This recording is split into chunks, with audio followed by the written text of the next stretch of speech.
আসসালামু আলাইকুম রহমতুল্লাহ। কেমন আছেন?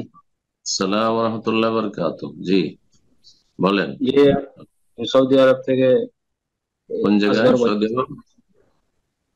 সৌদি এখানে রানিয়া, তাইপের কাছে। আমার রানিয়া, হ্যাঁ। জি জি, বলেন। জি তাইফ। জি রানিয়া জি। তাইফের কাছাকাছি। জি। জি, আমার প্রশ্ন হলো যে আমাদের যে সৌদি আরবে বিভিন্ন শপিং মহলে যে বস্তুগুলো বাইরে থেকে এক্সপোর্ট হয়ে আসে, যেমন লেখা হুম। থাকে ব্রাজিল, ইন্ডিয়া। তো এগুলো অনেক সময় দেখা যায় মুসলিমরাও এক্সপোর্ট করে, হিন্দুরাও করে। তো হুম। এইগুলো যে জবাই করা আছে হালাল, সেগুলো আমরা তো জানতে পারছি না যে হালাল ভাবে জবাই করা আছে কি। এতে আমাদের খাওয়াতে কোনো সমস্যা আছে কিনা স্যার, জানান জাফরুল্লাহ স্যার।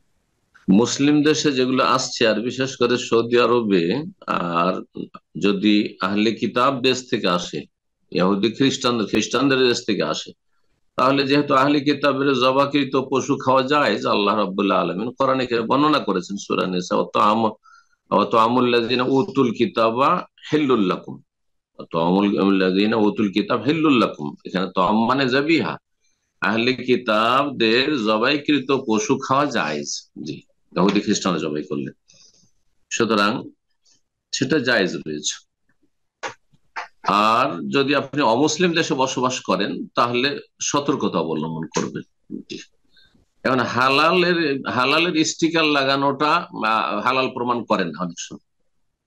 হালাল স্টিকার, এটা গল্প তাহলে শোনাই আপনাদেরকে, আমাদের নিজের চোখে দেখা। রুই মাছ এসছে বার্মা থেকে। জি। সৌদি আরব মার্কেটে মাছ, ফ্রোজেন মাছ, আর সে মাছের প্যাকেটে একটা স্টিকার লাগানো আছে জবিহা আলা শরিয়াতুল ইসলামী, যে এই মাছটা ইসলামী শরিয়া মোতাবেক জবাই করা হয়েছে, মানে হালাল, স্টিকার লাগানো আছে।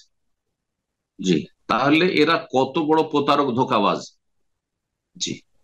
তাদের পেট পূজার জন্য, ব্যবসার জন্য মাছ জানেন না যে মুসলিমদের কাছে, মানে পানির যেসব জীবজন্তু রয়েছে, মাছ রয়েছে, এগুলি জবাইয়ের শর্ত নেই।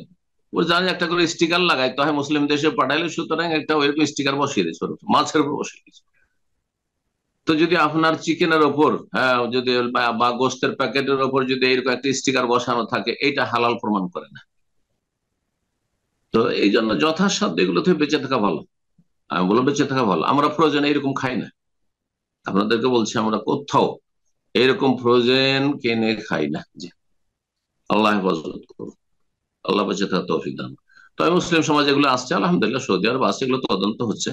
সুতরাং এগুলো আহলে কিতাব দেশ থেকে আসা অসুবিধা নেই, কিন্তু যদি মুশরিক, পৌত্তলিক দের জবাইকৃত হয়, তাহলে খাওয়া যায় না। খাওয়া যায় না, যেমন নাস্তিকের জবাই করা খাওয়া যায় না, বললে হয়তো। জি, ওইরকম।